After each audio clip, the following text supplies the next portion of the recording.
слава. Ние очакваме от нашите политици да защитят суверенитета на България.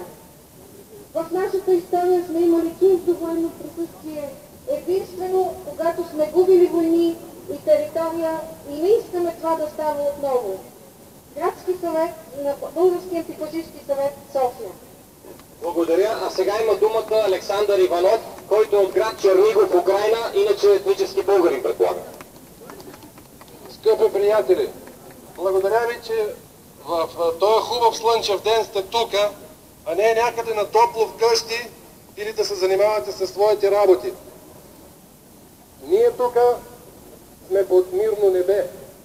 Обаче и над нас, както и над Украйна, нависнала една такава опасност. И над нас може да се развее знамето на война. Затова от името на всички рускоязични хора, които живеят в България, те са хиляди и хиляди, и не само в София и цялата страна, искам да ви благодаря, че дойдохте тук, да изразите своето не на НАТО, не на война и не на... Около молока.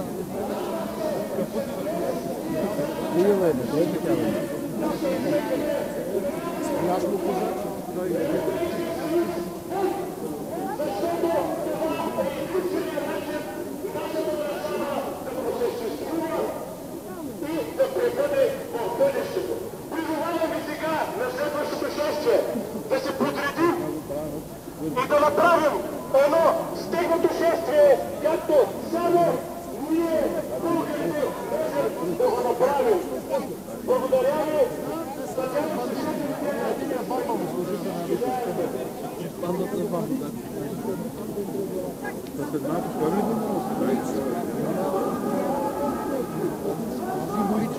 Трябва сега да върви как.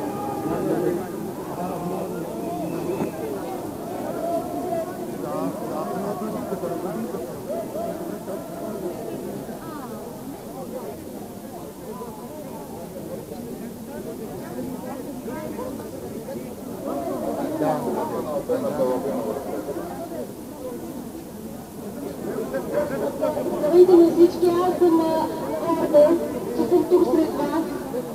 Вярвам, че тези, които искаме да сме тук, присъстваме всяка неделя, ще бъдем тук. Има и много други българи, които искат да бъдат тук, но в момента просто нямат възможност, но и подкрепят морално. Аз се гордея, че съм българка и искам нашите държави и да не позволяваме насили, каквито са Съединените американски щати, които са лицето на НАТО, да потъпчат това. Вярвам, че всички ние ще се борим против това. Наши близки, братя, сестри в славянски държави да бъдат убивани. В името на какво? В името на пари. За това е всичко. За това прави НАТО всичко. За пари, за пари, за пари. Ние не се продаваме за пари. Ние носим българския дух в нашите сърца и няма да позволим никога. В това, което става вътре, тогавашният руски цар е изпратил войските и ни освободил от турско робство. Сега предстои, както знаете, вероятно шествие до Народното събрание. Моля ви спокойно, съсред полицията ще ни съпроводи в дясната страна на платното, за да не спираме движението и за да не остава някой, да се придвижиме по маршрут.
Чакай да се прави молитва. Братя, ще направим молитва за мир. Абе, ела тука, бе! Бе, ела тука, бе! Братя българи, тук ще направим молитва за мир. Моля, отпеча и трите хоругви да дават отпред. Моля, трите хоругви да дават отпред.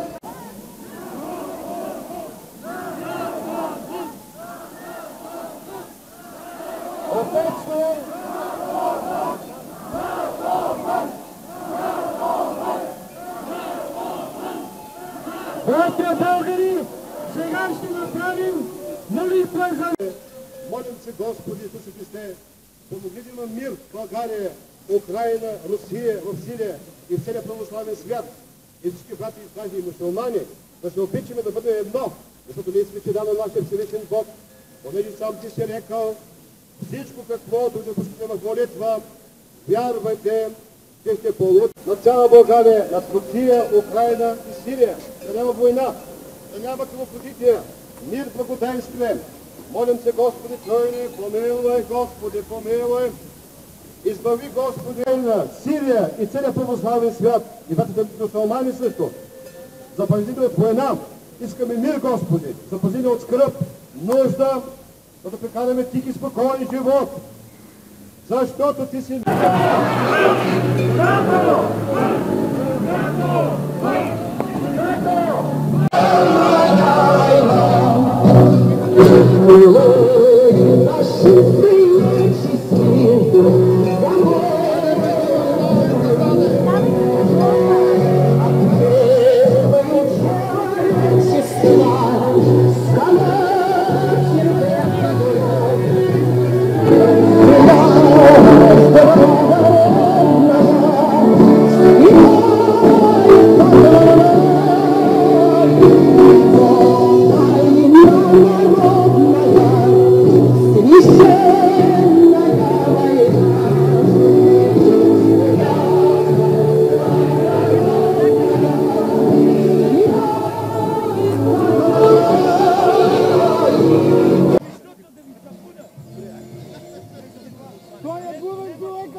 Господи, помолим Тебя, Господи, помилуй. Спаси, Господи, ради Твоя и благослови достояние Твое победи православному, българскому и рускому народу на съпротивния завоя. И Твое съхраняй през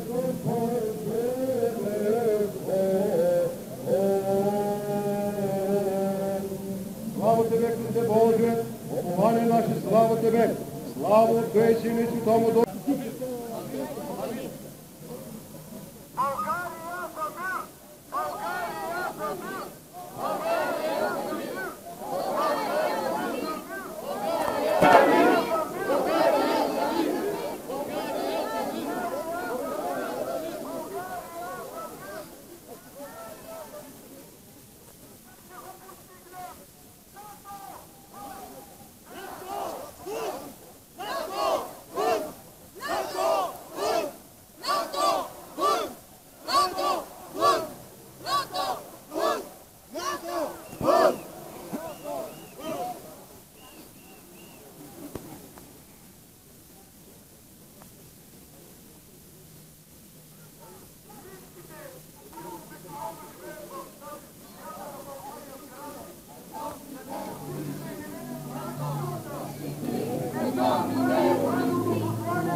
Предходната алинея втора казва: запомнете, българи, цялата власт произтича от народа, от нас, и се упражнява от него непосредствено изпълнителните органи. Държавната институция парламент не се допита до българският народ да влиза ли в България в НАТО или не. И след като не са се допитали до суверена, техните решения са незаконни. Затова не е необходимо дори да се провежда референдум. Тези господа, които са приемници на онези от 2004 година, които вкараха България в НАТО, трябва да демонстрират договора. И сега обявяваме България за зона на мира. Моля, който е съгласен да гласува. Огромно мнозинство. Свалете ръцете. Има ли против обявяването на България за зона на мира? Няма. Има ли въздържали се? Няма. И така, и на второ четене е прието решението, че България се обявява за зона на мира, без командни военни центрове на НАТО, без чужди войски, без чужди бази.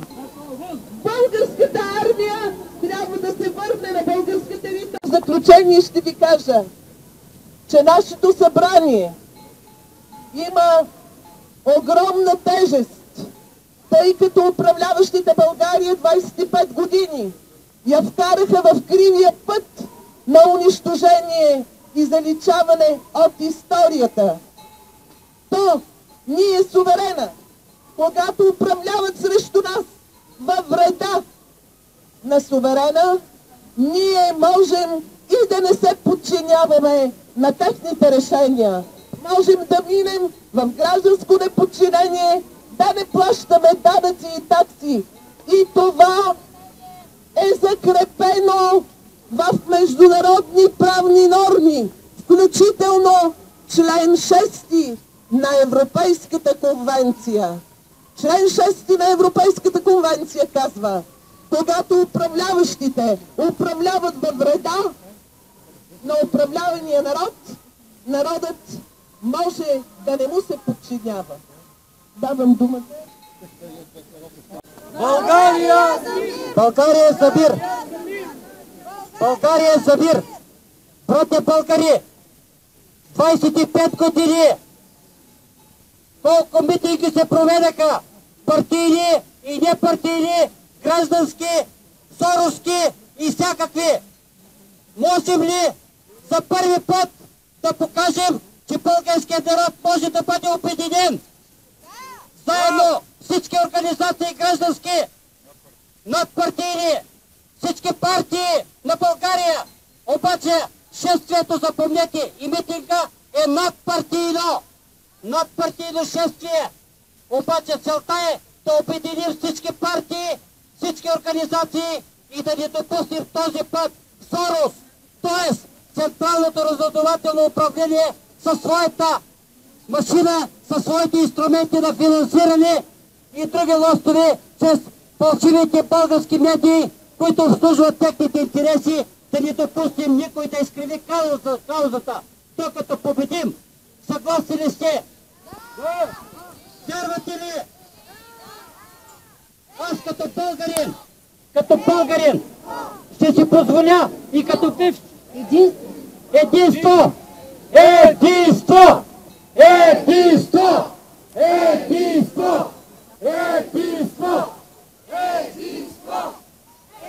Последното, което ви казвам, като бивш български треньор от националните гарнитури на България, ви казвам, българските спортисти и българските треньори и българската армия, когато е била силна във вековете, главната формула е била увереност в собствените сили. Българите вярваме и ще успеем. Ние сме уверени и ще постигнем всичко това, което го казваме. Увереност. Всички вярвайте.